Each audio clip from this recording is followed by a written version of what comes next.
DJ Mike C on the track. Cause that be natural. Lady D. Ain't looking tacky. I keep my game tactful. Yo, yeah, I'm so nappy. M.O.B. Cause that be natural. The infamous. Ain't looking tacky. Cause I keep my game tactful. I'm so pretty, I'm so fabu, I'm so natural, it's like it's a taboo. I'm so filthy, got the tattoo, fucking these bitches like I own ragu. On my business with my platoon, getting these minutes like I'm a typhoon. Y'all is jersey on that cartoon. Hey guys, and welcome back to Airfros Babyhairs, and thanks for joining me for another chat session. Today I have a few topics that I want to discuss, so grab a snack, your drinky drink, and a notebook because we will be having a feedback session live so you all can tell us what you think. Remember to subscribe to the channel if you haven't done so already. Hit the notification bell to be notified of the chat sessions as well as our other content. Share our page with a friend to help us grow, and be sure to thumbs up the session. FYI, this session will be a little lengthy, so get a comfortable seat because I need to hit up these topics before they are scrubbed from the internet. Last time a few of the topics that I wanted to discuss got deleted or scrubbed or whatever, so we gotta move a little faster over here. But copyright disclaimer. Under Title 17 USC Section 107, allowance is made for fair use for purposes such as criticism, comment, news reporting, teaching, scholarship, and research. Fair use is permitted by copyright statute that might otherwise be infringing. Nonprofit, educational, or personal use tips the balance in favor of fair use. So, how is everybody doing? I hope you all are well and in good spirits, manifesting everything that you deserve. Me, I'm trying to manifest a vacation because the girl needs some rest. I've been going hard in the paint in my personal and career life, and it's been a roller coaster, let me tell you. But I am not complaining, just need a moment to regroup. But enough about me. Let's get into other people's business. So this first topic is coming from the Shade Room, and it reads, Carly Russell breaks her silence 1 year after staging her fake kidnapping in Alabama. Carly Russell is speaking out 1 year after stunning the country by faking her kidnapping in Alabama. This marks the first time she's spoken out on social media since the entire ordeal, including her subsequent charges, conviction, and sentencing. Carly Russell speaks out on her 27th birthday. Russell returned to Instagram to celebrate her 27th birthday. Note that her page is now set to private. However, the Shade Room obtained screenshots of her post highlighting her growth in the last year. In her caption, she admitted that she wasn't going to make the birthday post, but she'd be remiss to publicly acknowledge the goodness God has shown to me. End quote. God not only allowed me to see another year, but he changed the trajectory of my life from the negative place I was in this time last year. To those who have been there for me, your kindness and support have meant the world to me, Carly Russell wrote. She added, whether it was a text, call, direct message on social media, post, prayer, thoughtful gift, or words of encouragement, nothing was too little, and each helped me to fight to live another day. Thank you sincerely for helping me find the light in the darkness of moments. So, and then they go into a recap of her whole little ordeal, but I'm not about to go into that.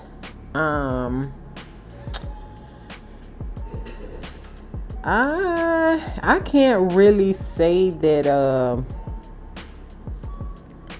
anything was wrong with her posting on her born day. I just feel like she probably should have kept that amongst family and friends. Just post so they can see it, not the world in its entirety, because we're not ready for you to be coming back all happy like that yet. That was a very stressful situation, and no, it's too soon, Carly. It's too soon. But anyway, let me know y'all thoughts on that whole little whatever. It's almost like she looking for attention though, for real. She clout chasing off her own self. But I'll post the actual. Wait a minute, let me see. Do I see her actual picture? No, I don't see. But anyway, let me know y'all thoughts on that in the comments below. All right, guys, the next topic is coming from foxweather.com, and it reads, Texas shark attack victim implores others to avoid murky waters. I lost my entire calf. A Texas woman who lost part of her leg in a shark attack on July 4th weekend said she didn't see the toothy predator coming toward her until it was too late. On July 4th, 4 swimmers were attacked by sharks on South Padre Island in Texas. Four other shark attacks occurred in Florida over the same holiday weekend. Tabitha Sullivan, one of the 4 Texas shark bite victims, lost part of her calf during the attack. Her husband was also bitten by the shark while attempting to pull her from the water.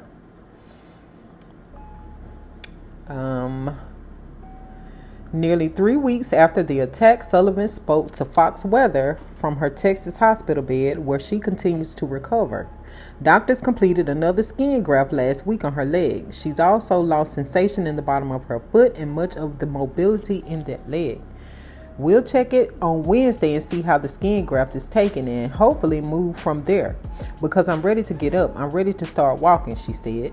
Expert recommends staying out of murky water and avoiding wearing shiny jewelry to prevent confusing sharks.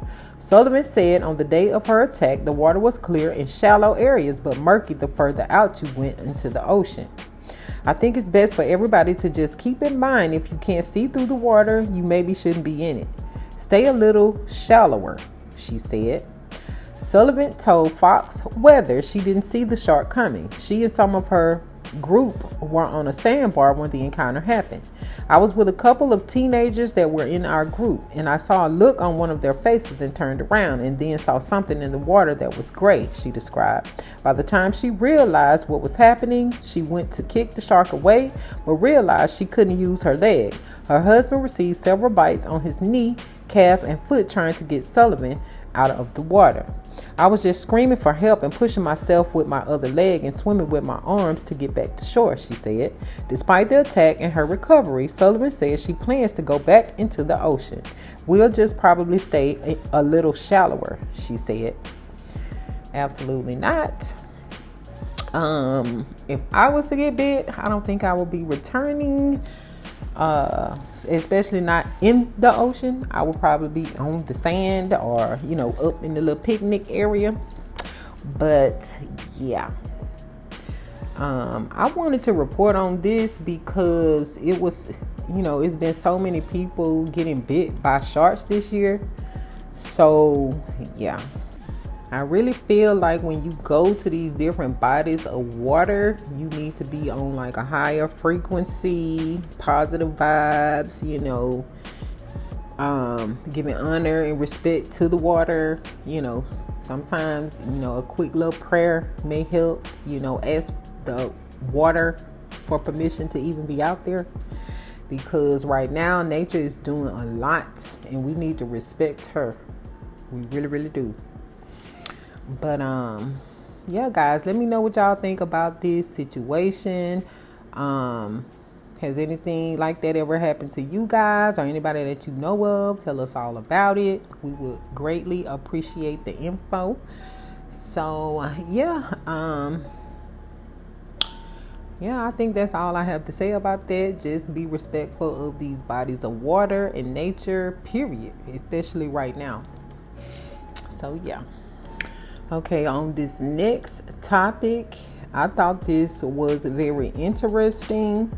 However, I don't want a lot of feedback or to spend too much time on this because, once we get into these type of topics, YouTube tends to take down videos or whatever. So I don't want to give any type of medical misinformation, quote unquote. So I'm just going to read what it says and, give a little bit of feedback and then we're going to move on. So this next topic is coming from Associated Press and it reads, Experts say a twice yearly injection that offers 100% protection against HIV is stunning. So it says Cape Town, South Africa. Twice yearly shots used to treat AIDS were 100% effective in preventing new infection in women, according to study results published Wednesday. There were no infections in the young women and girls that got the shots in a study of about 5,000 in South Africa and Uganda, researchers reported. In a group given daily prevention pills, roughly 2% ended up catching HIV from infected sex partners. To see this level of protection is stunning, said Salim Abdul Karim of the injections. He is the director of an AIDS research center in Durban, South Africa, who was not part of the research. The shots made by U.S. drug maker Gilead and sold as Salinka are approved in the U.S., Canada, Europe, and elsewhere, but only as a treatment for HIV. The company said it is waiting for results of testing in men before seeking permission to use it to protect against infection. The results in women were published Wednesday in the New England Journal of Medicine and discussed at an AIDS conference in Munich. Gilead paid for the study, and some of the researchers are company employees. Because of the surprisingly encouraging results, the study was stopped early and all participants were offered the shots, also known as lenacapavir. While there are other ways to prevent HIV infection, like condoms or daily pills, consistent use has been a problem in Africa. In the new study, only about 30% of participants given Gilead's Truvada or Descovy prevention pills actually took them, and that figure dropped over time. The prospect of a twice-a-year shot is quite revolutionary news for our patients, said Tendeka Nkosi, who helped run the Gilead research at the Desmond Tutu Health Foundation in Masipumeleli, South Africa. It gives participants a choice, and it just eliminates the whole stigma around taking pills to prevent HIV. Experts working to stop the spread of AIDS are excited about Salinka shots, but are concerned Gilead hasn't yet agreed on an affordable price for those who need them the most. The company said it will pursue a voluntary licensing program, suggesting that only a select number of generic producers will be allowed to make them.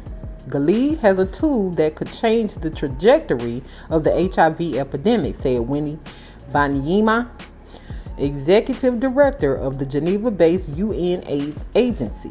She said her organization urged Gilead to share Sulinka's patent with a UN-backed program that negotiates broad contracts allowing generic drug makers to make cheap versions of drugs for poor countries worldwide. As an HIV treatment, the drug costs more than $40,000 a year in the U.S., although what individual pay varies. Dr. Helen Bygrave of Doctors Without Borders said in a statement that the injection could reverse the epidemic if it is made available in the countries with the highest rate of new infections. She urged Gilead to publish a price for Sunlinka that will be affordable for all countries.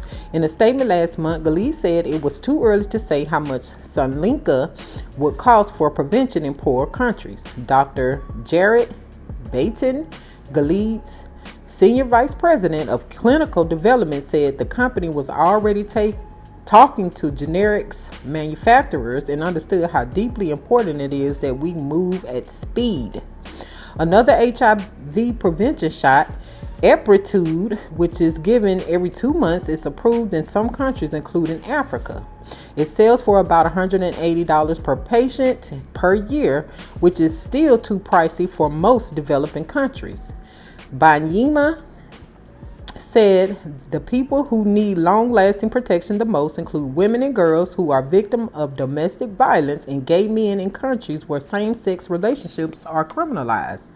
According to UNAIDS, 46% of new HIV infections globally in 2022 were in women and girls, who were 3 times more likely to get HIV than males in Africa. Banyima compared the news about Sunlinka to the discovery decades ago of AIDS drugs that could turn HIV infection from a death sentence into a chronic illness. Back then, South African President Nelson Mandela suspended patents to allow wider access to the drugs. The price later dropped from about $10,000 per patient per year to about $50. Owethu Camille, a health worker at the Desmond Tutu Health Foundation, predicted the shots could boost the number of people coming in for HIV prevention and slow the virus spread. She said young women often hide the pills to avoid questions from boyfriends and family members. It makes it hard for the girls to continue, she said. In a report on the state of the global epidemic released this week, UN AIDS said that fewer people were infected with HIV in 2023 than at any point since the late 1980s. Globally, HIV infects about 1.3 million people every year and kills more than 600,000, mainly in Africa. While significant progress has been made in Africa, HIV infections are rising in Eastern Europe, Latin America, and the Middle East. In other research presented at the AIDS conference, Andrew Hill of the University of Liverpool and colleagues estimated that once production of Sunlinka is expanded to treat 10 million people, the price should fall to about $40 per treatment. He said it was critical that health authorities get access to Sunlinka as soon as possible. This is about as close as you can get to an HIV vaccine, he said. And Ching reported this from London. So all I'm going to say is this sounds like that is going to be, this Sunlinka is going to be making its way to the Houston area because of all of that's going on down there. So don't be surprised. So yeah, that's all I'm going to say on that. Let me know y'all thoughts in the comment section below. The next topic is coming from hackspirit.com, and it reads, people who never post on social media and prefer to stay private usually have these 9 traits. In the world of oversharing, it's rare to find people who choose to keep their lives off social media. These people who prefer privacy over likes and shares are often a mystery to us. But after talking to a number of these social media abstainers, I've noticed they tend to share certain traits that might just make you rethink your own social media habits. In this article, we'll take a look at the 9 common traits often found in people who prefer to stay private and avoid posting on social media platforms. Let's dive in and see what makes these silent observers tick. Number 1, valuing authenticity. In the realm of online personas and carefully curated feeds, there is a certain breed of people who deliberately choose to stay away from the limelight. Often these are individuals who place a high value on authenticity.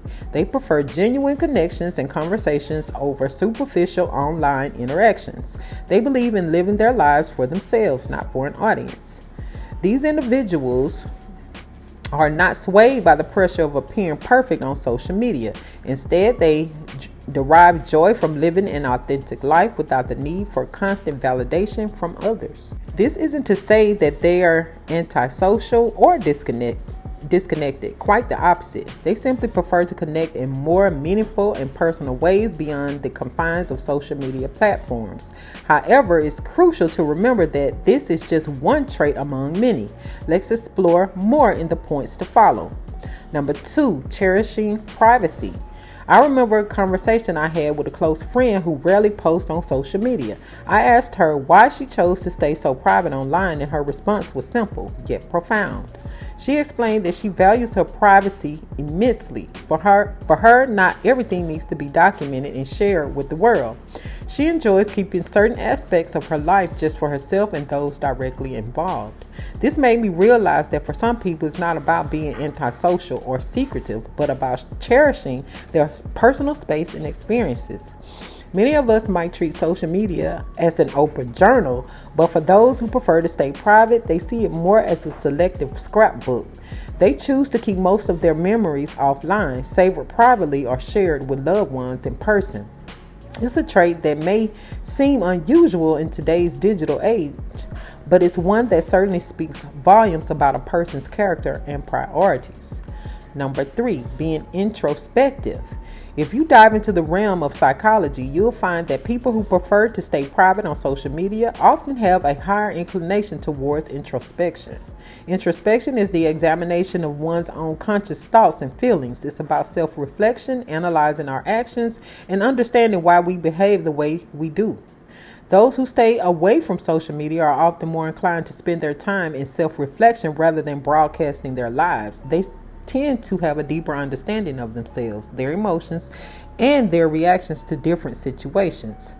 By avoiding the constant noise and distractions of social media, they create more space for introspection, leading to greater self-awareness and personal growth. This inclination towards introspection can make them more empathetic and understanding in their interactions with others, as they're better equipped to understand and relate to different perspectives and experiences. Number 4, fostering real relationships. A common trait among people who prefer to stay off social media is their focus on nurturing offline real-life relationships. They understand that while social media can help maintain connections, it often lacks the depth and warmth of face-to-face interactions. They value the quality of their relationships over the quantity of their followers. Instead of spending time scrolling through feeds, they invest time in meaningful conversations and experiences with their loved ones. They opt for phone calls over text messages, coffee dates over digital likes, and personal interactions over online comments. By choosing to focus on real-life relationships, they foster stronger bonds and create more meaningful memories that last beyond the digital world. Number 5, embracing solitude. Solitude is often mistaken for loneliness, but there's a significant difference between the two. Loneliness is the feeling of being alone, usually coupled with sadness, while solitude is the state of being alone but enjoying your own company. Those who prefer to stay away from social media often embrace solitude. They find happiness and contentment in spending time alone, getting lost in their thoughts, hobbies, or simply enjoying the quiet. Being comfortable with solitude also allows them to recharge and reset. It provides them the time and space they need to reflect on their experiences and emotions without any distractions. In a world that's constantly connected, embracing solitude can be a powerful act of self-care and self-discovery that these individuals truly understand. Number 6, prioritizing mental health. The buzz and constant bombardment of information on social media can sometimes be overwhelming. It can lead to comparison, anxiety, and even depression. That's why those who choose to stay private often prioritize their mental health above the need to be constantly connected. They understand that their well-being is far more important than keeping up with the latest trends or getting involved in every online debate. By staying away from social media, they avoid unnecessary stress and negative energy that can often seep through these platforms. Instead, they focus on activities that nourish their mental health, be it a peaceful walk in the park, reading a book, meditating, or simply enjoying a quiet moment with a cup of tea. It's a trait that showcases their respect for their own mental space and emotional well-being. A silent yet powerful reminder for us all to guard our peace and prioritize our mental health. Number 7, seeking genuine experiences. One of the most memorable trips I've ever taken was a solo journey to a small coastal town. I didn't document it on social media. I didn't check in at every location or share photos of every meal. Instead, I simply lived in the moment, soaking in the beauty and simplicity of life in that town. This is something that many social media abstainers can relate to. They seek genuine experiences over digital documentation. They measure the value of their experiences not by the likes or comments they receive, but by the joy, learning, and fulfillment they gain from it. This focus on experiencing life firsthand rather than through a screen allows them to form deeper connections with their surroundings and appreciate the subtleties of life that often go unnoticed when we're busy trying to capture the perfect shot for social media. It's a trait that encourages mindful living and a deeper appreciation for life's simple pleasures. Number 8, appreciating simplicity. Simplicity can be a powerful thing. It brings clarity, reduces stress, and helps us focus on what truly matters. For those who prefer to stay off social media, appreciating simplicity is often a characteristic trait. They find joy in the uncomplicated aspects of life, a good book, a quiet morning, a heartfelt conversation. They don't feel the need to chase after the latest trends or get caught up in the digital hustle. By choosing not to participate in the constant stream of updates and notifications, they simplify their lives and create space for things that truly enrich them. Their preference for simplicity often extends to their lifestyle as well. Minimal clutter, fewer commitments, and a focus on quality over quantity. It's a trait that speaks volumes about their approach to life and their ability to find contentment in simplicity.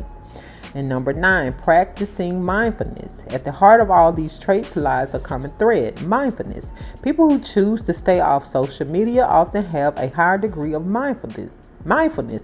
They live in the present, fully engaged with their surroundings, their activities, and their feelings. Mindfulness is about being aware of what's happening in the present moment without judging it or wishing it were different.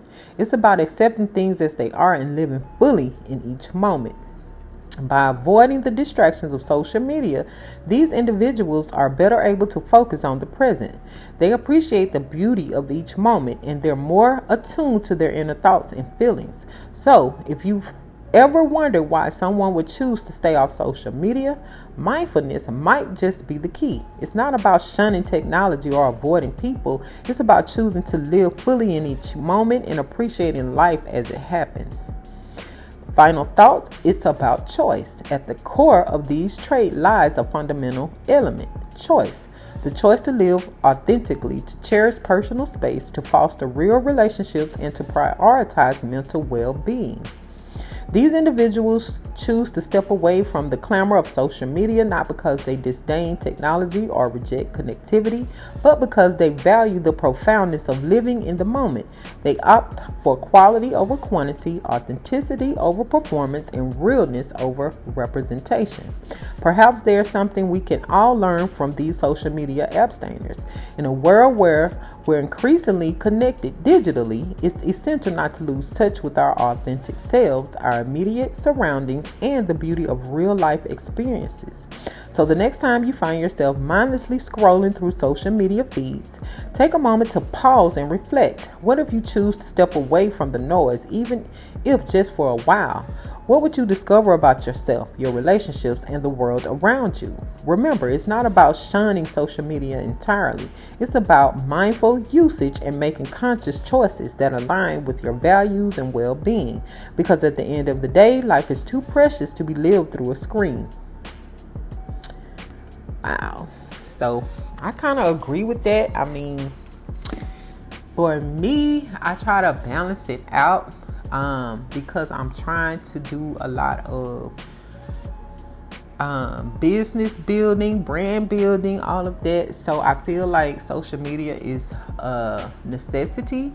But as far as my personal life, like, you know, sharing too much, oversharing, I try not to do. But I feel like if you can balance it all and, you know, don't engage in too much negativity or things that don't really interest you, you know, things that will have your emotions going up and down. That's why I don't spend a lot of time on like TikTok, Instagram. I don't like my mood changing per post. You get what I'm saying? So when you're scrolling down your timeline, you're seeing all these different things. One thing may be sad. One thing may be somebody doing something brutal. One thing may be something happy. When I don't want to go through all these emotions, you know, as I'm just looking at posts. So I choose not to do that. And if and when I do it, it's only every now and then, every blue moon. I mainly just, you know, do what I gotta do. I'm gonna post what it is that I want to post as far as my business, my brand, my channel, my platforms are concerned, and then I get off. Now, sometimes while I'm in the midst of posting these different things, I may scroll for a second or two, But for the most part, I will pick, something to watch that is like a podcast or a live stream that's on topics that I'm interested in, whether it's something educational or something humorous or whatever like that, or just catching up on the latest controversy if I'm in the mood for that, because I'm not always in the mood for it. But I just feel like people need to find that balance. Sometimes you do need a break from social media, because it's not only, ruining relationships. People are out here losing their lives trying to see this post and that post, and people are losing their lives trying to get the perfect picture, like they were mentioning. Like, I've seen so many instances where it has been freak accidents happening. So I think we need to, take time off. Like, if you're not doing this for, a business, a brand, or anything like that, I feel like you should not be on social media 24/7 checking, checking your phone like you running a business. So if you just being nosy and you just looking for likes, clicks, and views just to say you got likes, clicks, and views, then no, we need to take a break. We need to take a step back, chill for a moment. It's almost like doing an activity.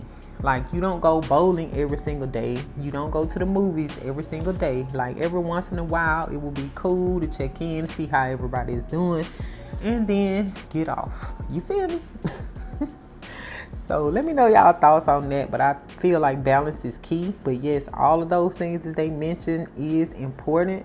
Authenticity, building real relationships, real friendships. You want to keep some things private.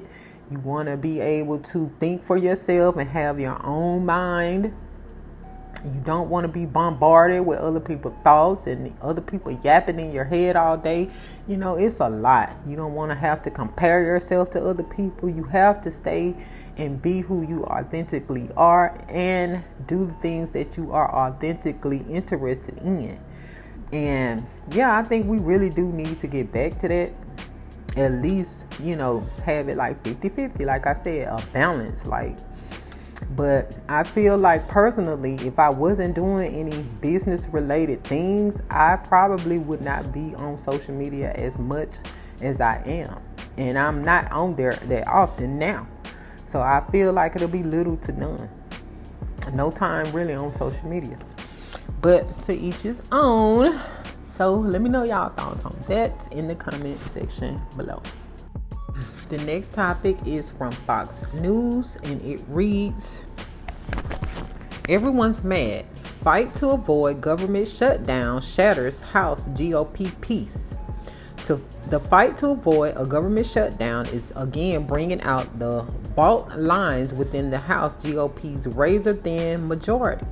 House Republican leaders sought to avoid another messy, drawn-out battle over federal funding this year by rolling out an ambitious schedule to pass all 12 individual appropriation bills before the annual August recess. That effort has been all but derailed. Rank and file Republicans are frustrated. GOP rebels are pushing for political unpopular votes on measures that will likely not be in the final bills after compromising with the Democratic-held Senate. Some GOP lawmakers are accusing the rebels of political masturbation. While the rebels blast the terrible process lawmakers have followed for years, many of the appropriators are not excited about seeing some of these amendments being voted on. So they vote against the amendments, and they get upset with those people when they don't vote for the full appropriations bill. So everybody's mad. One House Republican granted anonymity to speak freely, told Fox News Digital.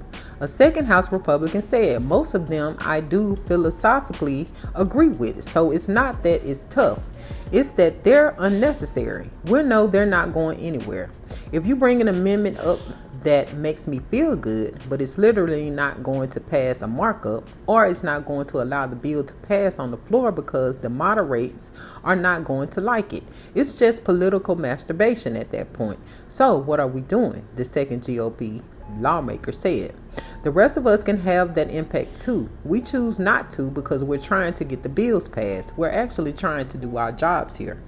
GOP leaders had aimed to pass a bill funding the Justice and Commerce departments this week, but after it passed through committee absent an amendment defunding prosecutions against former President Trump and was bashed by the ex-president, lawmakers have yet to see it get a House-wide vote.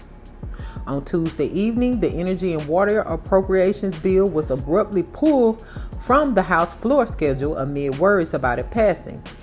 What we're sick of is it not passing the most conservative bills that we can get to be able to even start the negotiation, Republican Study Committee Chair Kevin Hern, Oakla, told Fox News Digital. What a lot of people are upset about is trying to find a bill and vote on it on the House side that will pass the Senate. And the conservative people in our party are wanting bills that represent the conservative principles of the Republican Party as a starting point. House Freedom Caucus member Rep. Matt Rosendale Armont said they should be bringing these things out to the floor. They should be openly debated, discussed, and amendments proposed out there on the floor in front of all 435 members and, in the end, the American people. And that's not what's being done, and that's why we have this terrible process. It's all but certain that Congress will have to pass a short-term extension of this year's funding, knowing as a continuing resolution, something that fiscal hawks who voted against last year's funding packages will likely oppose. Punting government funding into the new year or even into December will mean the next steps are largely dependent on who wins the presidential election. I'm disappointed that we have not been able to find a consensus to pass all the appropriation bills before the August recess. I hope we can do that in September. I think members have to be realistic about what their goals and objectives are for a CR until after the election, said Representative French Hill, ARC. House Appropriations Chair Tom Cole, Oakla, confirmed to reporters that a short-term bill would be necessary to avoid a partial government shutdown. I've always said we'd have to do a CR, Cole said, and then whoever wins the election would make the decision. Do you want a deal by the end of the year, or do you want to kick them to the next Congress? I hope my advice to whoever wins would be do it by the end of the year. A spokesperson for Speaker Mike Johnson, RLA, told Fox News Digital, the House has made significant progress in advancing FY25 appropriation bills. The House Appropriation Committee has diligently moved all bills out of committee, and the House has passed 75% of government funding for the upcoming fiscal year, while the Senate has yet to even consider a single appropriations bill. The House will continue its successful effort to responsibly fund the government for FY25 when it returns from its district work period. So I just wanted to see what they were talking about a government shutdown. I think this has a lot to do with that Project 2025 or that Agenda 41.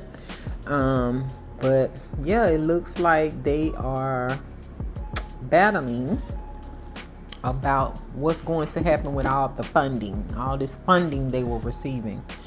So yeah, let me know y'all thoughts on that in the comment section below. Me personally, I think this government does need to shut down, but yeah, that's all I'm gonna say on that. The next topic is coming from Associated Press as well, and it reads, Judge approved referendum sought by slave descendants to challenge rezoning of island community. Savannah, Georgia. A judge on Tuesday approved a referendum sought by residents of one of South's last remaining Gullah Geechee communities of slave descendants, ordering an October 1 special election on whether to overturn zoning changes that black residents see as a threat to an island enclave founded by enslaved ancestors.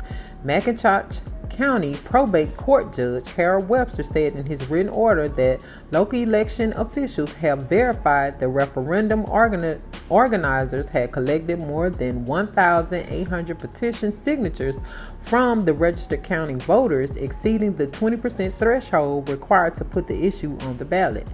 Residents and supporters of Tiny Hog Hummock on Sapella Island spent months collecting petition signatures in their fight to undo zoning changes that McIntosh County commissioners approved in September.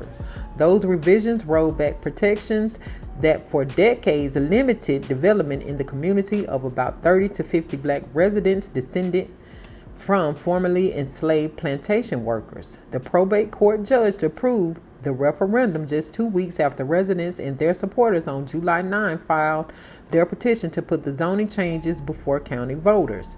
It's a big deal, said Jazz Watts, a Hog Hummock descendant and homeowner who helped organize the referendum effort. I'm glad that we're moving forward, but I'm still disappointed that we have to do this.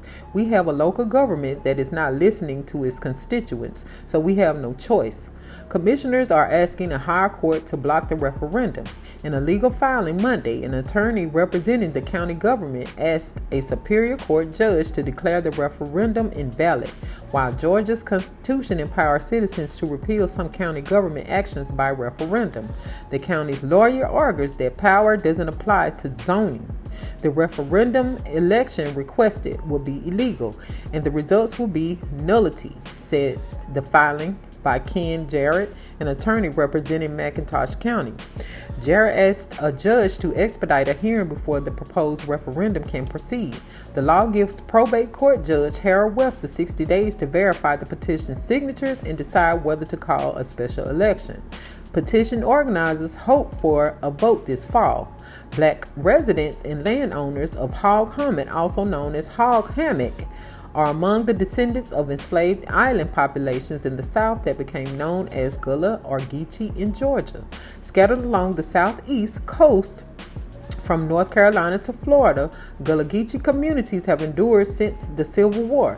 Scholars say their separation from the mainland caused these slave descendants to retain much of their African heritage, from their unique dialect to skills and crafts such as cast net fishing and weaving baskets.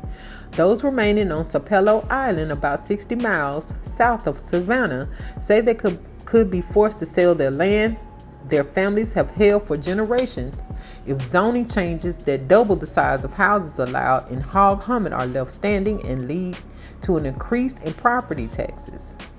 In addition to pursuing the referendum, Hog Hummock residents are also challenging the new zoning ordinance in a lawsuit. The Georgia Supreme Court last year upheld a 2022 referendum in nearby Camden County that opponents used to veto commissioners' plan to build a launch pad for commercial rockets. But attorneys for McIntosh County say Georgia's referendum provision doesn't apply to zoning.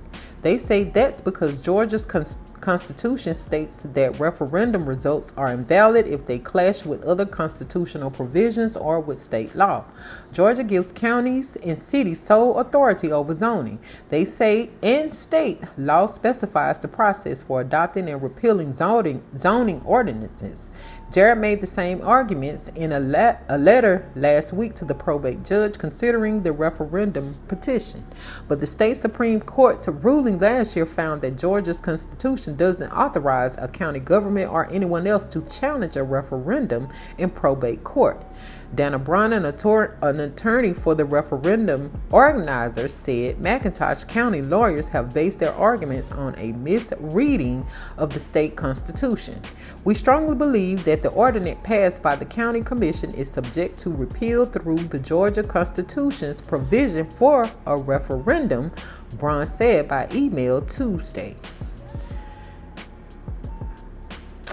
Wow. So I didn't even know anything about this actual island. That's interesting. But that's why I wanted to see what they were talking about. And these people are actual descendants of slaves. I really would like to know more about this area because I've never ever heard anything about that, and I'm from the South, so that's strange. But Anyway, let me know y'all thoughts on it. And I don't think they should have to fight for that, but I noticed that they kept mentioning these blacks, black. So, if you know, you know. But yeah, this is another reason why I feel like the government needs to be shut down, because they keep doing stuff. But I'm going to keep, my thoughts and opinions to myself, and we can talk about them later on the live that will be deleted or moved to Patreon. So that's the only way I can see us talking freely. Or either, I'm not even sure about Rumble when it comes down to topics like this. But yeah, let me know y'all thoughts on this in the comment section below. The next topic comes from TMZ, and it reads, Chris Brown and Yella Beezy new $15 million lawsuit over Texas show. Guard claims neck crushed in backstage brawl.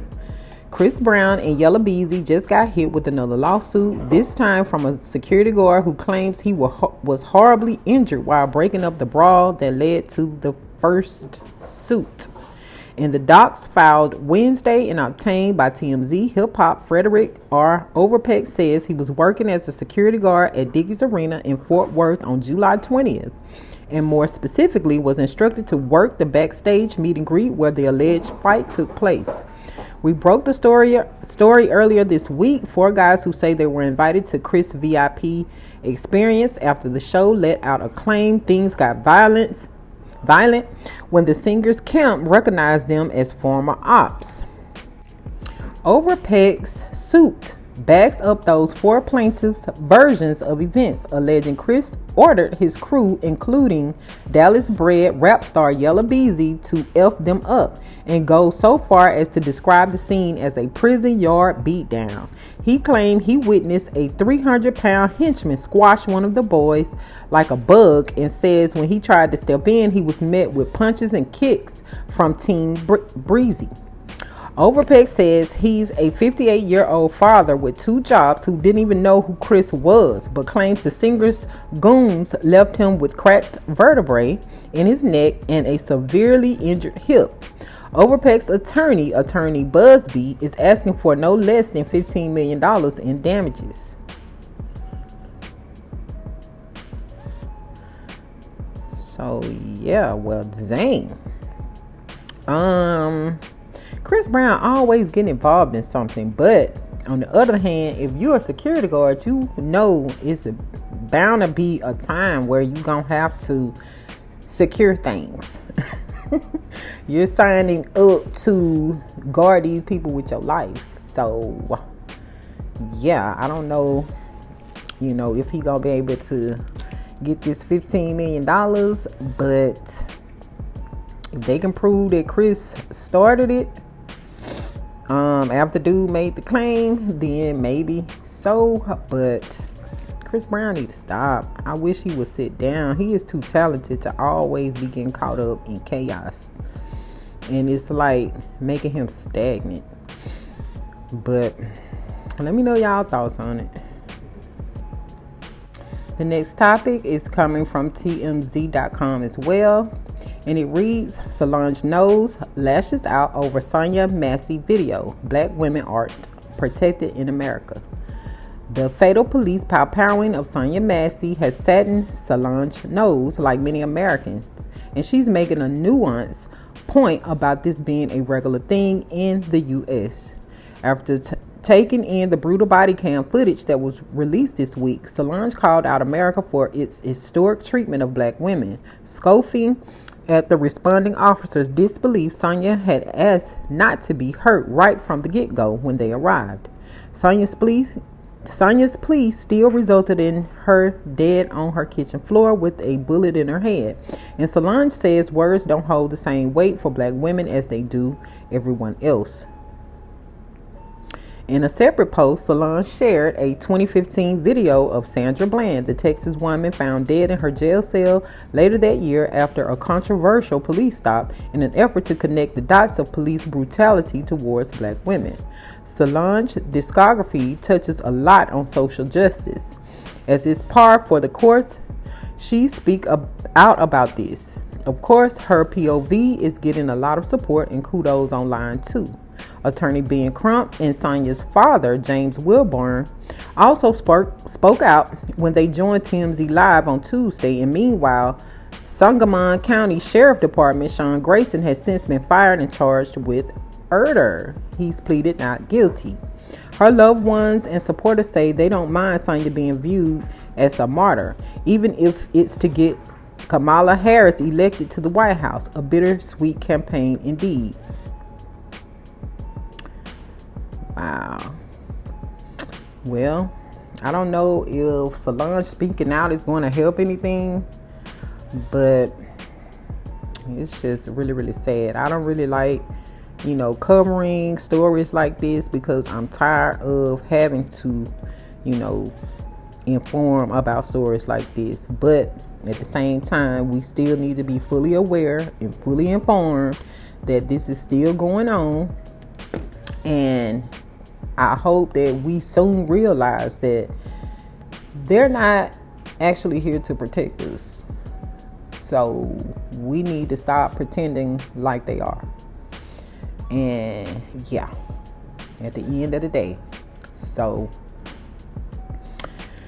yeah, do with that what you will. Condolences to Sonya's family.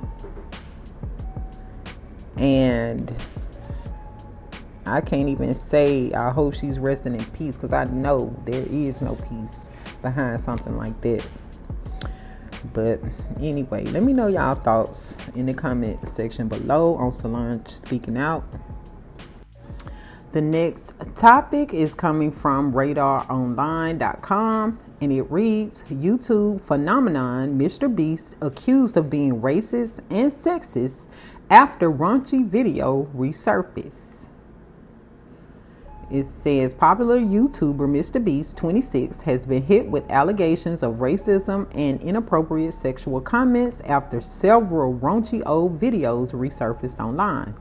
The clips show the content creator, who has more than 300 million subscribers on YouTube and an estimated net worth of 700 million, responding to fans joking about slavery and making sexual remarks about the underage Catch Me Outside rapper Bad Baby, now 21. RadarOnline.com can reveal. In one live stream video from 2017, Mr. Beast read aloud selling N-word for $400 money in the chat before joking in response. The most I would pay is like $300. Sorry, $400 is just out of my price range for that type of stuff. After reading one comment repeating the racial slur, he told his viewers, no more, no boys. No more typing the N-word in chat. No more cussing.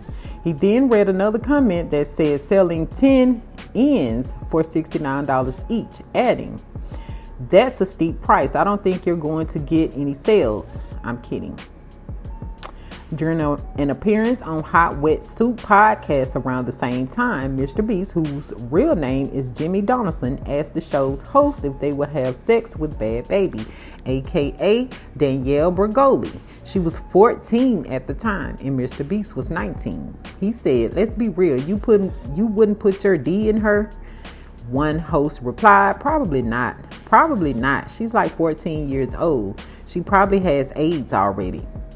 The other added, enjoying someone and putting your D in someone is a whole different story. Mr. Beast laughed and told them, I was hoping you'd say yes. Yeah, I wouldn't either. She's way too young. Wow, wow, wow. While some users on social media slammed Mr. Beast's disgusting comments and called for him to be canceled, others defended him. One person wrote, completely different world. Edgy humor was at its peak during those times. Another pointed out that during the podcast episode, Mr. Beast said, let's say something offensive that people can take out of context. The latest controversy arrives days after Mr. Beast's former co-host Ava Chris Taylor, 28, parted ways with the YouTuber over accusations that she groomed and sent inappropriate messages to a 13-year-old when she was 20. Taylor denied the allegations but apologized to anyone I have hurt with my unacceptable social media posts, past actions, and to those who may feel betrayed by how I used to act online.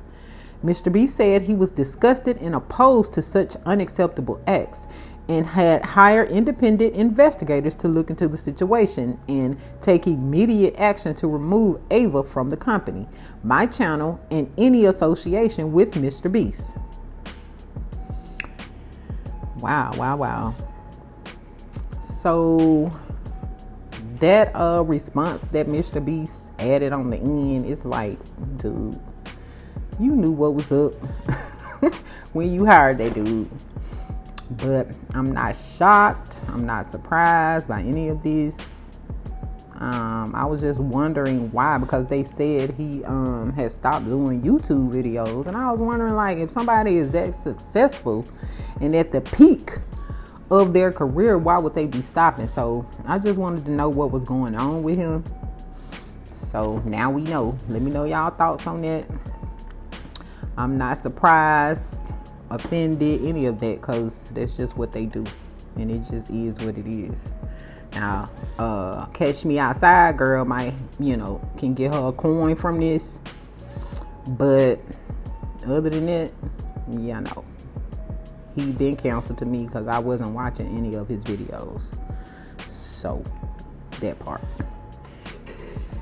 So y'all, on this next topic, which is actually a clip, this lady is about to explain why we should never buy seasoned meat from the supermarket.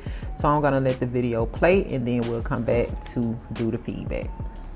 Hey y'all, walking in the grocery store, I don't want to say no names. I don't want them to say something to me, but I remember working in the meat market when I first moved to Houston, and the manager used to make me get the old meat. It was green, rotten. He used to make me season it. I was trying to even wash it, but he wouldn't let me. He was like, just do what I say. And he would, they would wrap it up and sell it to the elderly people. And I cried, I didn't want to do it. So every time the elderly ladies would come and ask for the meat already seasoned, I'd be like, and the guy, he kept watching me, and I think he was about to fire me, so I quit. Because they always made me, the new hire, season the old meat. So if you don't know, never buy seasoned meat out of the grocery store. So I hope no one is buying seasoned meat out of the grocery store, but I don't see how people don't see that the meat is green. I don't know any, too many seasonings that turn the meat green per se, but yeah, season your own meat. If you gonna eat meat, season your own. Make sure it's washed meat and then proceed to seasoning it. So yeah, it's just sad that these people have to do these things in these supermarkets right there, as if they don't have family and friends that they could relay this information to. But let me know y'all thoughts in the comments below about this one, and then we're gonna move on to the next one that I think people need to hear about. I think this was a session in Congress, so I'm gonna go ahead and play that as well. Contains a vaccine or vaccine material would have to be classified as a drug and labeled as such. With that, Mr. Speaker, I renew my motion. Senator Inslee renews his motion. It's properly seconded. Senator Campbell. Thank you, Mr. Speaker. Will the sponsor yield? Sponsor yields.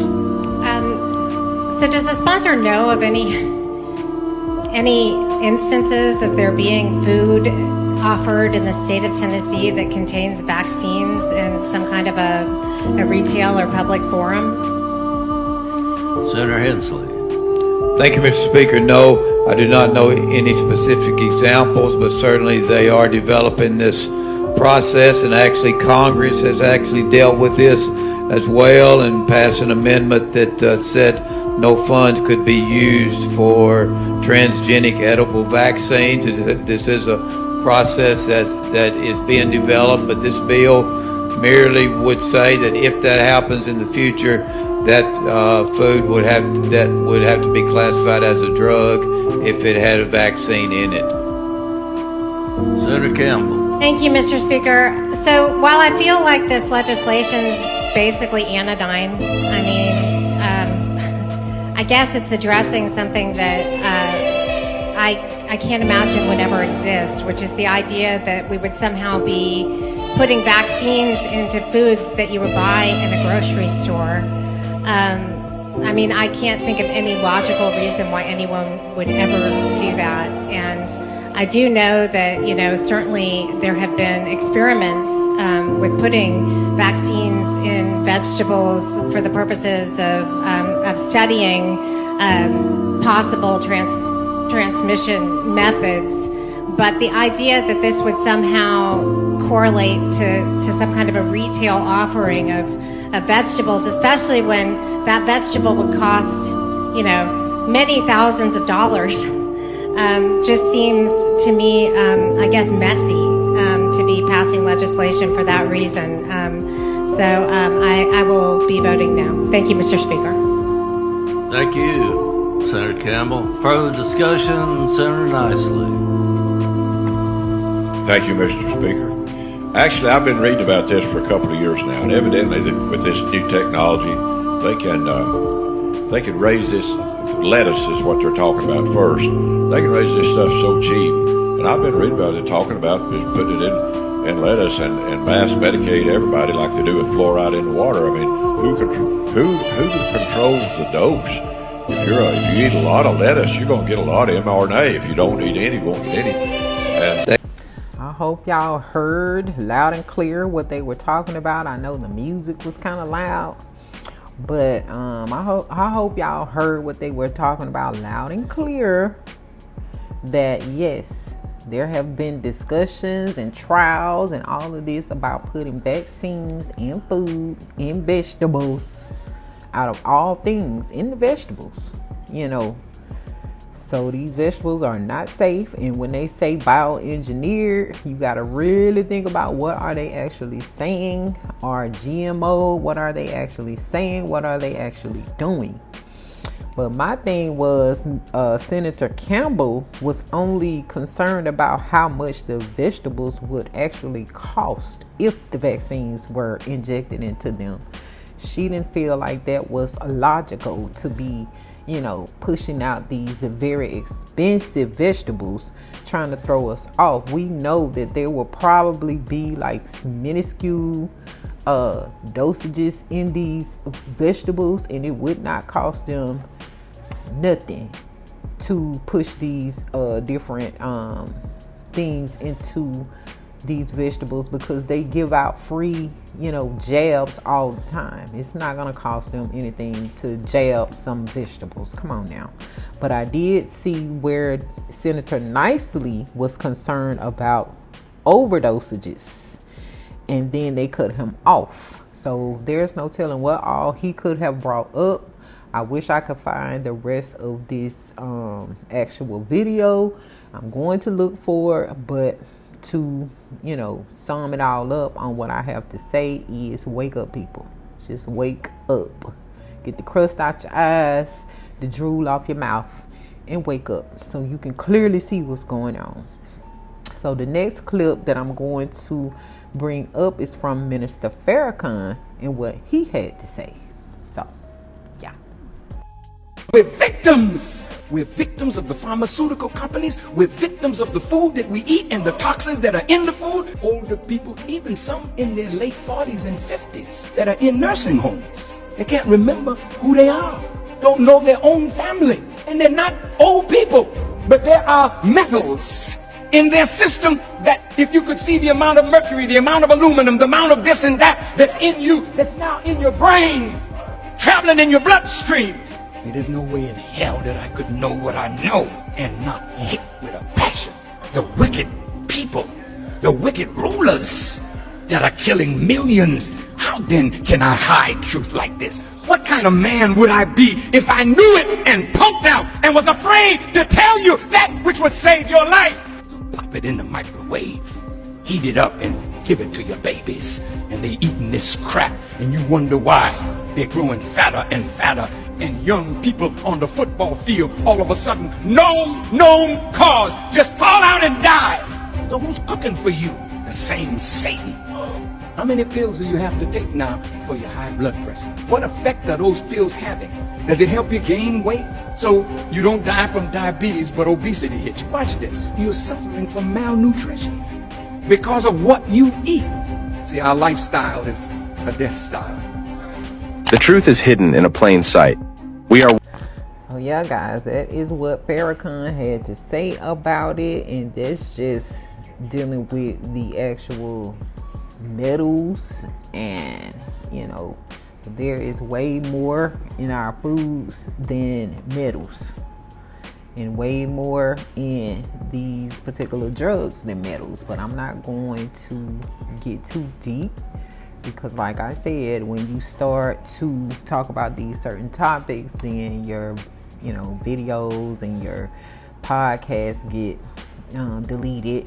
So yeah, but anyway, just let that sink in on what he was hitting on. And on the next clip, I'm going to show you a 1993 cartoon that was shown to children. And let me know y'all thoughts about that at the end.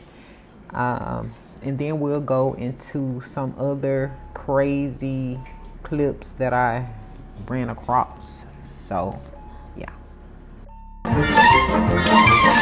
Hey, let's get some ice cream. How about this one? Pistachio, almond, fruit fudge, butterscotch delight. Ingredients: zinc trisodium aspartate, sorbitol and bisulfate, oxide beta-carotene, lactic acid carabine. Grade A milk emulsified, maltodextrin alkylide, silicon dioxide, lots of sugar. Hey, all right. Calcified synthetic salt, artificial barley malt, glycerin and aspartate, folic acid. That tastes great. Monosodium glutamate, dehydrated calciumate, soybean oil, butter fat, caramel sensor. I'll eat that. Hooray for sugar, cause we love it. Chocolate chips, we want more of it. Cakes and ice cream, want to shove it down our throats real fast. Here's a candy bar, you tried it? Hey, let's all see what's inside it. Gelatinized triglycerin, phosphate, soybean lecithin, deoxylite, trisilicon, dipped in chocolate. Bring it on! Citrus enzymes, BHT, powdered milk. Sounds good to me. Baking soda, carob gum, carbohydrates. Yummy, yum. Monosodium glutamate, zinc disodium alginate, whole grain flour, yeast and fat. Time to eat it. I'll do that. We like sweets a lot, so give us all you got, and we'll stuff them in our bodies till they make our insides rot.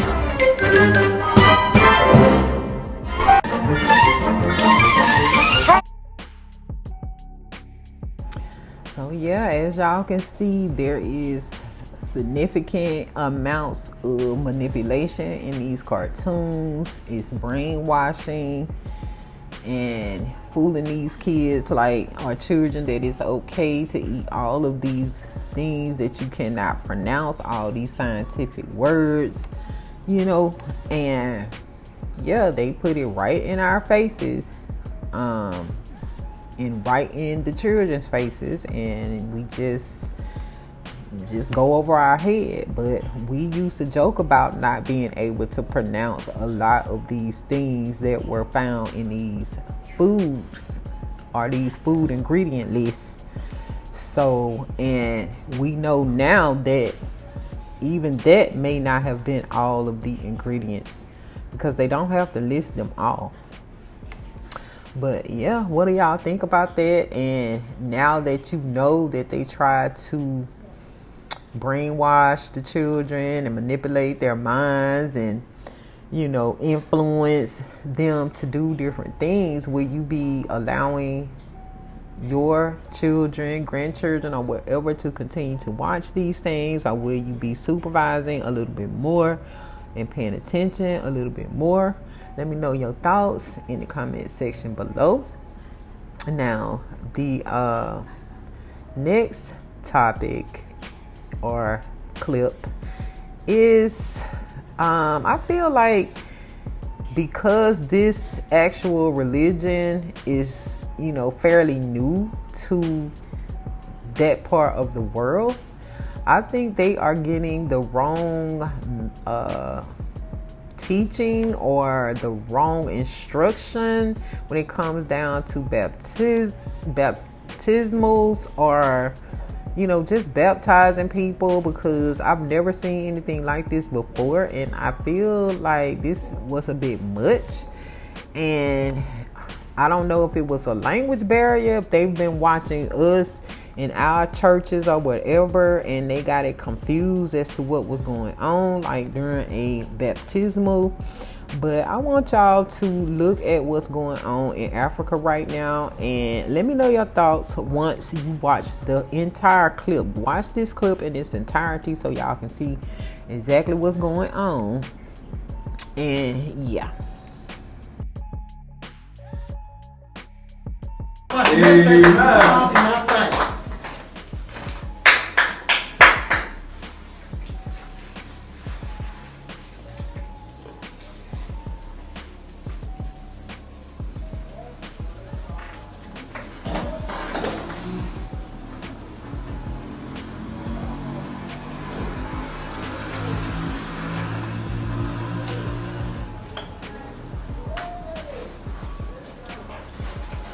I hope you all know this.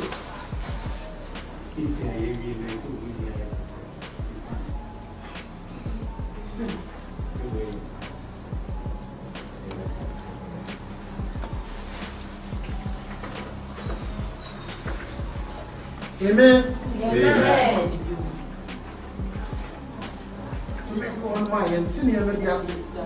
This is something from above. I have been directed to do this direction for you people. I know some people will be sitting at their homes and they will be telling me that this pastor is not from God. But for me, I always say that when the Spirit directs you, you don't have any option. Amen. Amen. Hallelujah. Please remove me. We are deep. One.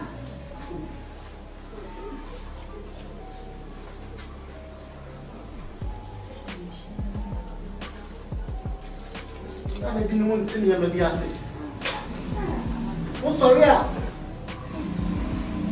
When the man met me, I feel and fear me, and son. But when yes, spiritual direction be a told you be not a whole yes direction where you and the amateur members are. And for be end to us here. But a young woman who said, a dear beer, I was here again, a brainy, a brain now, and the Emmy and call for. O son said, may I understand Anka and Marwa and what Ghana, any area for name now, any a member that 2 years, 3 years. But yet supernatural cleansing dear and family. But here is the case that I have been directed by the spirits to do this direction for you people. So I think you people have to embrace this direction in the name of Jesus Christ. Amen. And what dephobia? Or dephobia, not dephobia, you know, bet me I just idea when you are the church members. Bible so when you may dephobia, now will be here. Now when you must suffer me, so you do a dephobia, said you better yesterday, you better here. It is a real some more when you are D4 or Brabomwa. That no more was said. You have a coffee from 31st night, any year. Every man will have anyone answers. No, the appropriate answers. Then Shan Campus members are more end time church of grace. What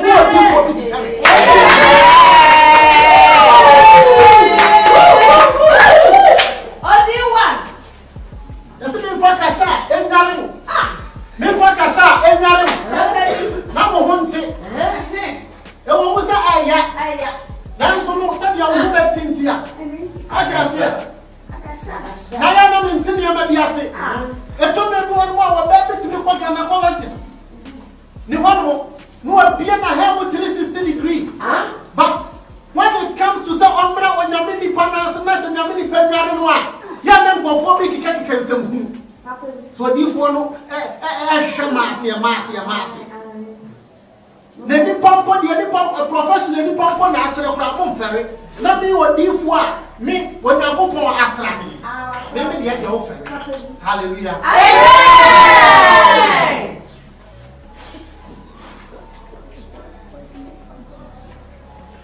Onyame no nsina so bi. Amen. Na me jini sadie nyina be dia bo ba ko Amen. Amen. Sabi o ya maye bia ma wo. Enkosi afebo. Amen. Na bia bia obi betimi no adi asie. Amen. Hallelujah. Amen.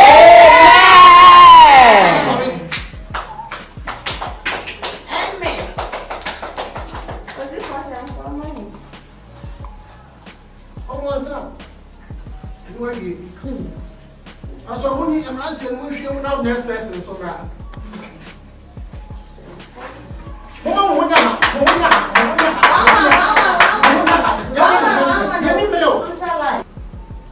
you see, when it comes to spirituality, it doesn't have any form. So, who are far my work? Who puts me here? It is a Yamima Yamu and one delay saying to me, and Fayari, and yes, and Mugabi. What may ya? Don't call yourself a prophet. Prophet, and will be and don't shut and ask what you want to be. So, wouldn't be out to me yet. Wouldn't be actually. We church members say, here almost are, but you call yourself a man of God or a prophet.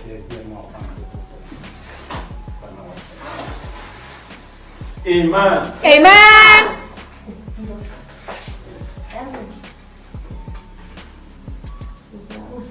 When you have drum now, that's what you are doing.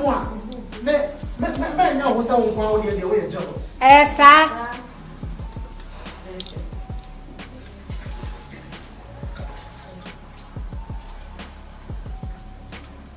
Flat. Hey, flats. Be sorry. So, why are you sorry? Only the room was shut down. Hey! Here, come once. Where are you? But said you may have been because I and then church members were sorry they would said you may need to now who said Yamini pa, me to me pa, me office ninti. Because Nancy Christopher Abano and some can't go on. What's on the flat? Flats. Be sorry. So, by any sorry, and only if you look, I shut down. Hey!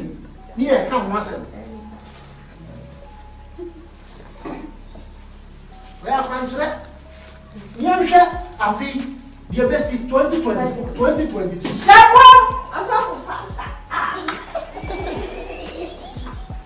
The question I read here when I'm sad. The question I read here when I'm sad. I feel I ever see the church member being 1 every February. Now only more than 1 billion. I don't know.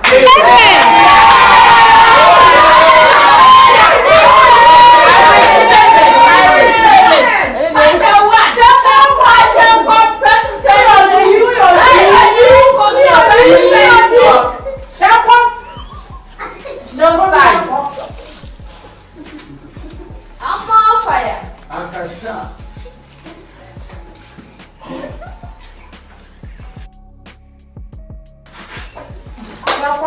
No, some more than you sorry, I'm going to get what do you say? No, no, say.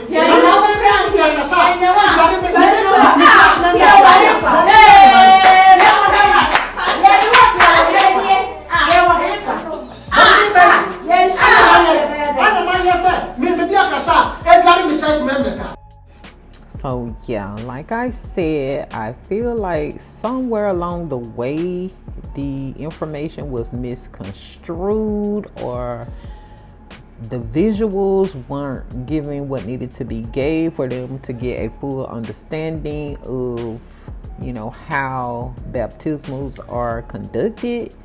We don't get nude in front of the entire congregation and get soaked down, bubbled down by the preacher, and then get rubbed down with baby oil by the assistant preacher. Like, where they do that at? And where is the preacher's wife? Because I'm sure she didn't co-sign on that. But I think somewhere along the way, the lines of communication got crossed.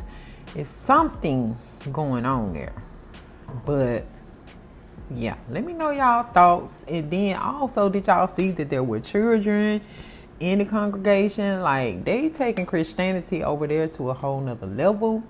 And I do want to say majority of them are actually on the Catholicism denominations. So yeah, they taking it to a whole nother level. So let me know y'all thoughts on that down in the comment section below. Now, like I said, if that wasn't enough, this is going to be their rendition of boxing, kickboxing, wrestling, and all of that that's going on over there. And I want y'all to take a look and tell me what y'all think about this on this next clip.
Y'all, that was absolutely brutal.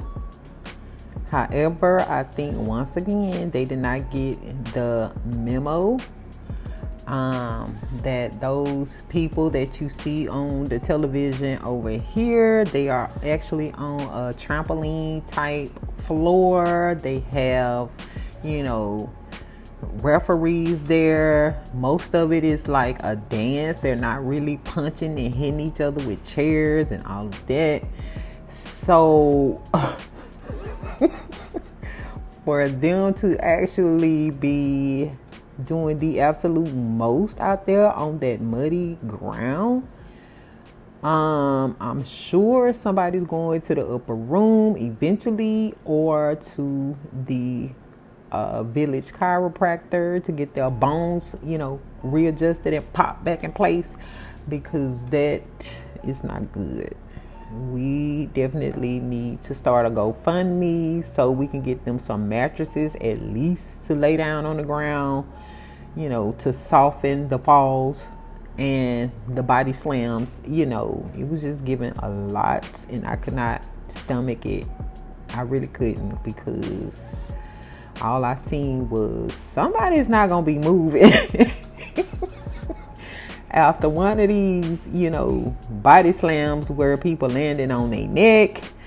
So yeah, let me know y'all thoughts on that as we move into this next clip. And this will be our last clip, and this is on a beauty supply store in Atlanta that actually got evicted. And my girl Riri had this on her I think it was her TikTok page or her Instagram page, and I just had to share because I'm wishing I was there when this was going on, because baby, the things I could have gotten. So yeah. No, they evicted in the beauty supply store. Look at all this hair. They evicted in the beauty supply store in Atlanta. Over here off Tara Boulevard at the Beauty Mart. Yeah, but we're not talking about that. Look at all this hair. We gotta wait until they empty the whole store. Look at all this hair.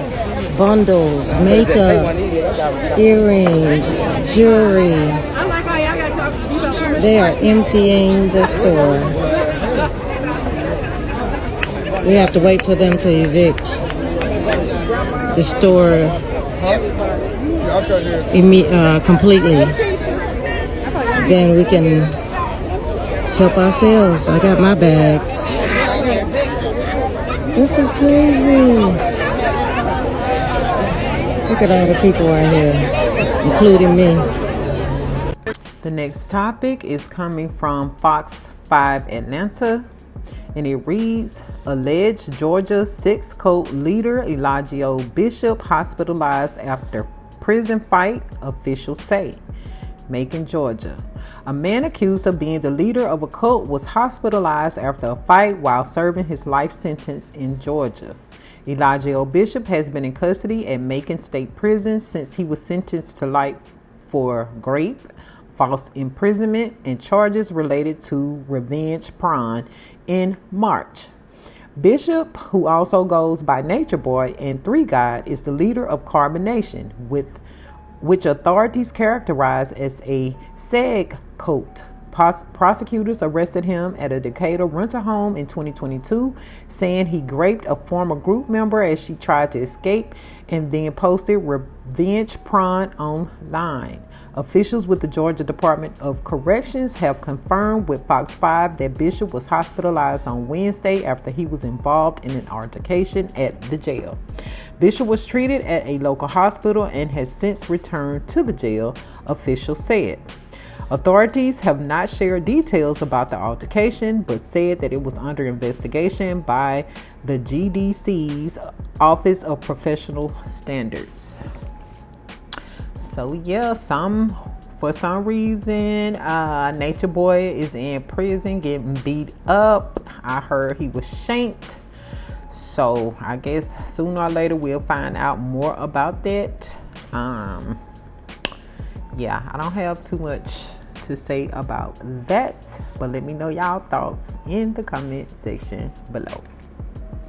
The next topic is coming from Billboard.com, and it reads, Young Miami says she stays silent about Diddy allegations because that wasn't my experience. Young Miami is breaking her silence on allegations of sexual misconduct and abuse against ex-boyfriend Diddy, reviving her revoked series Carisha Please on Thursday, August 8th for a sit-down interview with friend and fellow rapper Saucy Santana. Santana directly asked the City Girls rapper born Carisha Brownlee whether Diddy, real name Sean Combs, had ever hit her during their relationship, referencing a 2016 surveillance video surfaced by CNN in May that shows Combs assaulting his then girlfriend Cassie Ventura. Miami acknowledged that she had previously been in 2 abusive relationships, but said she didn't experience domestic violence during her time with Diddy when they were on and off between 2021 and 2023. She also said she didn't feel the need to insert herself into allegations against her ex, including a lawsuit from Ventura that was filed and settled in a matter of 24 hours in November, as well as other claims of sexual misconduct and lawsuits that have surfaced in the months since she wasn't present for that behavior. I can't speak on something that wasn't my experience, and I can't speak on something that I don't know, Young Miami said of why she had stayed silent. I can't speak on these allegations because I wasn't around at the time. She also felt it was unfair that she was being asked to answer for Diddy's alleged misconduct when his reported actions took place before their relationship. I met Diddy when the world was celebrating him and giving him his flowers while he was still alive, she said, referencing his Global Icon Award win and performance at the 2023 MTV Video Music Awards and other honors. So I was celebrating him with the world, and I just feel like everybody is crucifying me for it. Ventura's settled lawsuit opened the floodgates in November with a pair of sexual assault suits against Diddy emerging later that same month, followed by one in December and one in February, and then federal raids of his Miami and Los Angeles homes in March. While Diddy and his attorneys have maintained the hip-hop star's innocence throughout the allegations, he did post a since-deleted apology video following the release of the surveillance video of himself and Cassie. Revolt, the home of Young Miami's Carisha Please series, was founded by Diddy in 2013. He stepped down as chairman of the network in November and reportedly sold his stake in the company to an anonymous buyer in March following his home raids. And then they show a clip of the entire interview. I thought it was going to get into the whole thing with her and JT. But yeah, I don't really know what's going on with her and JT, but I really feel like JT was, trying to tell her not to get involved with Diddy. And I believe that's where they kind of fell out, and that's just my opinion. And now it's like almost saying, like JT can say, I told you, sis, and Young Miami is not trying to hear that. And yeah, pretty much, that whole situation with Diddy, her getting with Diddy, is pretty much the reason why City Girls fell apart. Because I feel like Young Miami felt like she didn't have to rap anymore. She was with a billionaire, rap for what? So, yeah, and that kind of like left JT hanging. But good thing is JT is continuing on the journey without Young Miami continuing her dream. Because I think it was initially JT's dream anyway. I don't think that was ever Young Miami's dream. She was just going along with her best friend. So, and then I think JT doesn't need to forget that, Young Miami held it down while she was in prison. So, even through her pregnancy, she was still repping City Girls. And for that, you know what I'm saying, they still should be cool. And she should always remember that that's the reason why they're even relevant now. It's because of, Young Miami, holding it down and, being sacrificial in that way to keep y'all group alive, even though she wasn't, that experienced as a rapper. That really wasn't her goal or anything like that. So for that, it should be grace, forgiveness. You know what I'm saying? And they should be able to continue on and maybe in the future come back together and do this thing again. And this time, do it right. So you never know.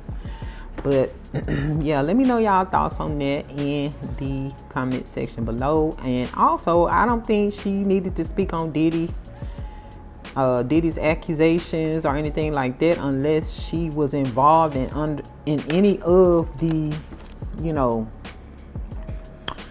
ghetto-tivity going on. So if she wasn't involved in any of past, present, or future endeavors with him that are illegal, then it's nothing for her to speak on. And then who self-incriminates? So yeah, let me know y'all thoughts. So this next topic is coming from CBS News, and this is in regards to Cash App, and it reads, Cash App customers can now claim more than $2,500 each in a $15 million settlement. Here's how. Cash App customers may be able to claim more than $2,500 each as a part of a $15 million class action settlement for data and security breaches at the mobile payment service. People whose accounts were accessed without their authorization or who had fraudulent withdrawals or transfers can file claims, provided they had or currently have an account between August 23rd, 2018 and August 20th, 2024, according to the settlement website. The class action pointed to a 2021 incident the company disclosed in 2022 in which a former employee downloaded reports of some U.S. users without permission. It also noted another breach disclosed in 2023 where an unauthorized user accessed some Cash App accounts using phone numbers that were linked to them. Plaintiffs also alleged that Cash App and Block, the app's parent company, failed to install controls to block unauthorized users and that the company then mishandled customer complaints about the security breaches and fraudulent transactions. Cash App and Block also agreed to take steps toward strengthening data security as a part of the settlement. Cash App and Block have denied any wrongdoing, but to settle the litigation, they agreed to pay $15 million beyond attorney's fees and administration costs. That money will go to impacted customers who submit eligible claims. How to file a Cash App claim. Customers can file a claim at this site. You'll either need to enter a notice ID and confirmation code from a mailed or emailed notice, or you can file a claim if you haven't received such a notice. Or you can file a claim. Okay, what if I have more than one Cash App account? The settlement website says that each claimant should only submit one claim form. If you have multiple accounts, you should list your Cash Tag identifier, which is the unique username created for each account, and information about your claims on one claim form. What is the deadline for filing a Cash App claim? Customers have until November 18th to file a claim under the settlement. How much money can customers get in the settlement? It's unclear for now because the amount would depend on how many people file claims. However, people who were impacted by the data and security breaches may submit claims for up to $2,500 for reimbursement of out-of-pocket losses. They must have third-party documentation to back up their claim, according to the settlement website. Out-of-pocket expenses can include costs for credit monitoring or identity theft insurance, requesting a credit report or a credit freeze, costs incurred from canceling a payment card or getting a replacement card, costs related to closing a bank account and opening a new bank account, overdraft fees that haven't been refunded, late or missed payment fees or charges that haven't been refunded. Customers can also claim for up to 3 hours of lost time at a rate of $25 per hour, the site added. Additionally, Cash App users can file a claim to get reimbursed for transaction losses. Those claims also require submitting documentation such as a copy of a police report. What happens if the settlement fund can't fully pay every claim? If there's not enough money in the settlement to pay every approved claim in full, payments will be made on a reduced pro rata basis. What if I moved after filing a claim? The settlement website says people who change their mailing address after submitting a claim are responsible for altering the claims administrator alerting the claims administrator about their new contact information. To do that, you will have to call 1-866-615-9740 or send your new address in writing to Cash App Security Settlement Administrator, 1650 Arch Street, Suite 2210, Philadelphia, Pennsylvania 19103. What other options do I have? If you want to exclude yourself from the settlement, class members have the option to opt out before November 1st. This allows you sue or be a part of another related lawsuit against the defendants down the road. You can also object to the settlement agreement by writing to the court before November 1st. Finally, you also can choose to do nothing, but if you opt for no action, you will not get any payments and potentially also give up the right to pursue another lawsuit with claims covered in the settlement. So yeah, guys, I wanted to let you guys know about that in case you do want to claim up to $2,500 from Cash App for breaching your information. So let me get their website. Let me see what it says.